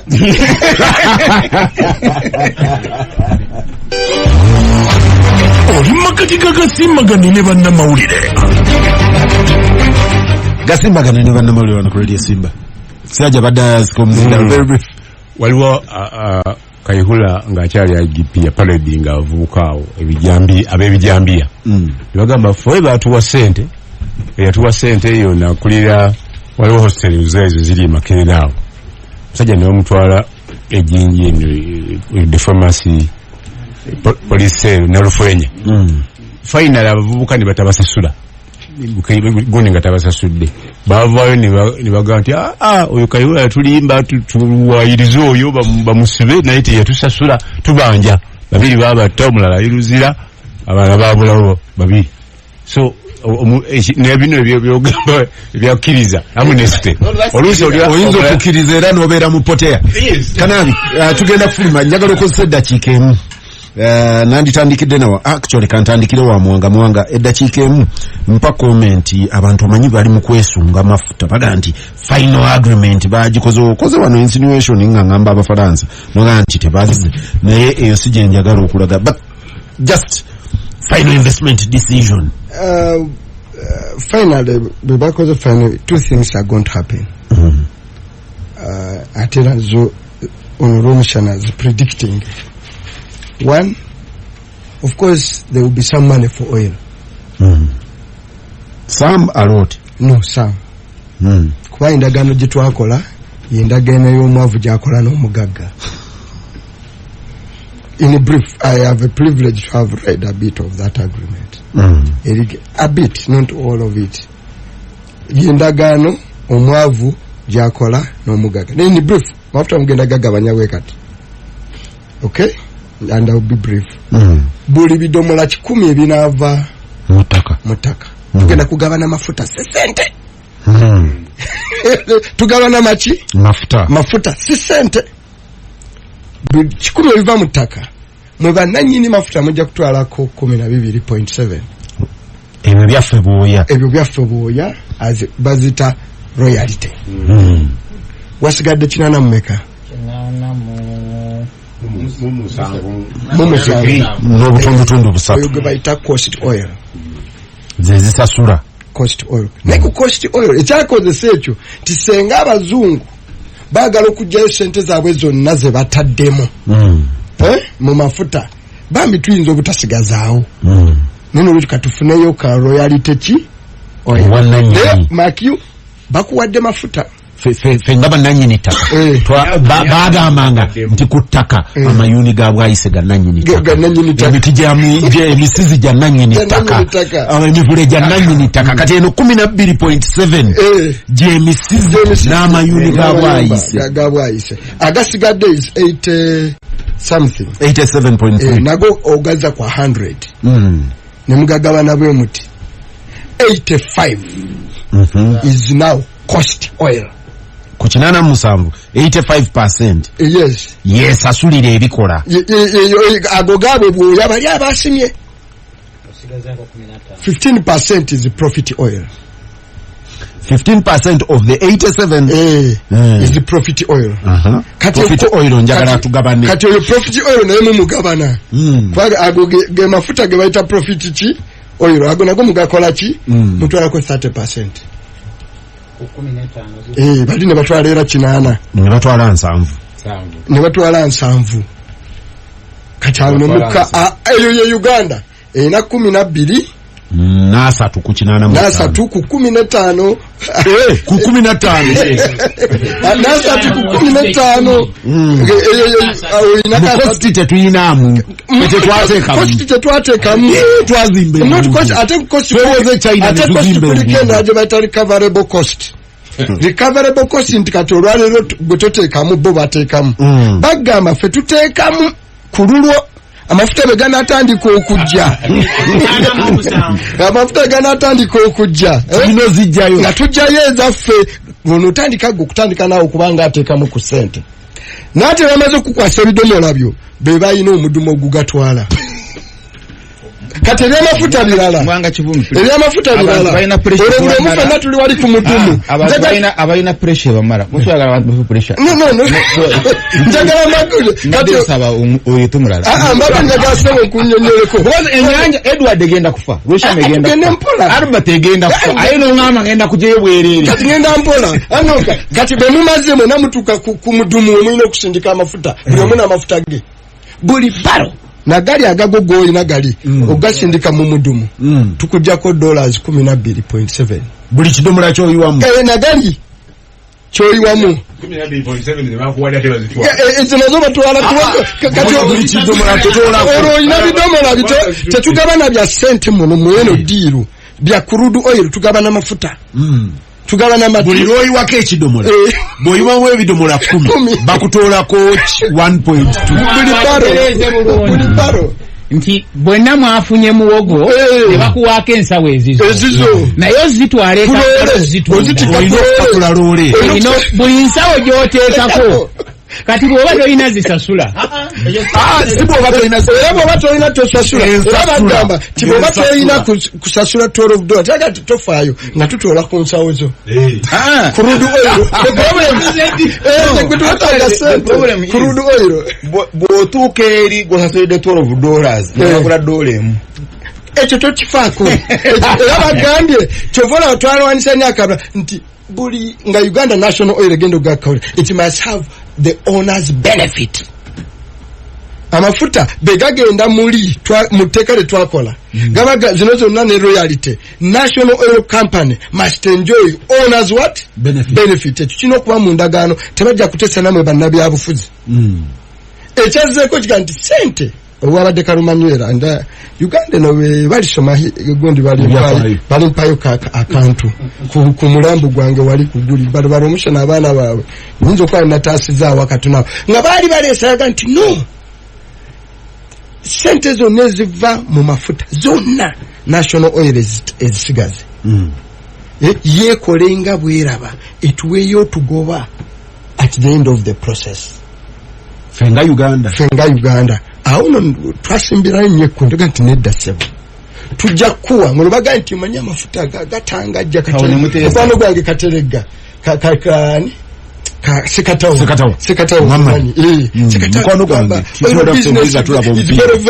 kampuni eri mafuta teka okuba ne ssente wali bwe baga nti leeta ssente nga gwoleta buleesi bwaba oba tolina ssente gwe nga bagamba nti sheyazo zigenze waliwo ne oil Uganda ku ssente ne bwe bwali mu lutalo mu ndagaano tokkirizibwa wadde okujjako baro emu ogikozesa ekirala kyonna okujjako giteeka mu mudumu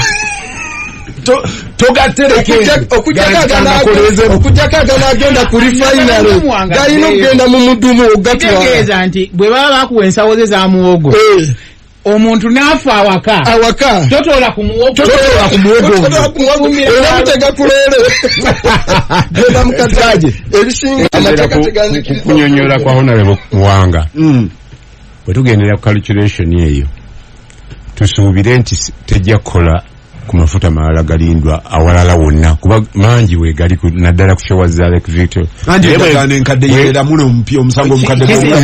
bwe tugendera awo tetugenda kufunamu yadde ekintu kyonna very careful credit to some of the naganti no eno endagaano gye tukoze nga tuli bayinike ennyo tekolenga ku oil agreement ndala kyali kiromshana ekigambo kimu mu Democratic Republic of the Congo gye tuli tulwana kati eje lyalangiridde tuyingidde feezi ya 2 naye wenjogera abantu tebadduka nga bagenda eri badduka nga bayingire n'obundu bujjo mu Uganda kati yali mugenda okusima kati bino byonna byeyogera sebo ekintu kya security ky'ekintu ekikulu nnyo biyinza obutabaawo singa ekisenge kyabika olutalo ne biyingira eno. Kigambo kyange kitono nnyo ate Romushana answer yagituwadde. Ate omanyi gwe Karuna temwakulira we basogola mwenge muwanga abadde annyonnyola bano abasogozi b'omwenge baabeeranga nti ono eyalinnye mu lyato bamuwa kadomola nga nti gwe nti tujja kuwembere nga akadomola nomanya nti akadomola ko ogenda nako tobuuza bibuuzo naye tebaamuteekangako bukwakulizo bw'ate akadomola bemanyi be basiraamu abasala ente ku mbaga ng'alinawo kiro y'ennyama ab'omulufula Sekamatte bwe yasenganga yamanyanga nti ennyama agijjamu ebisenge ono abaaze ng'amanya ajjako kaabuuyi nga gw'omanya ky'okola ne kaabuuyi wo kati ekizibu kya wano mwanga kaabuuyi baamutaddeko amateeka nti kaabuuyi bw'omufuna ate tomutundire ebweru mutundire ku mmeeza eri. Ekyange kijja kuba kitono nnyo. Romushana yatuwadde ebintu bisatu nti waliwo mukulembeze munnabyabufuzi n'omuyeekera n'omuzoganyi. Kaakati katusooke tudde ku ono nti eno endagaano baagikola na munnabyabufuzi na mukulembeze okubeera nti atunuulira abantu be kiki kye bagenda okufunamu mu kintu kyabwe ne bali abakola nabo babaza nti ono munnabyabufuzi tusobola okuyisaawo kino. So we tuli olwaleero tuli munnabyabufuzi era zino 12 yajja zifunamu gwe omuntu wa bulijjo yemboozi eno gy'otuleetedde mbu tebalabako ki omukulembeze ebyo byonna yanditaddemu mu ndagaano nti waakiri tunaabatendeka mu myaka 2 naye omunnabyabufuzi aga nti zinyamba okuyita mu kalulu kali akaddako. Ampuliriza Gasimbagane ne Bannamawulire special edition ya Avengers.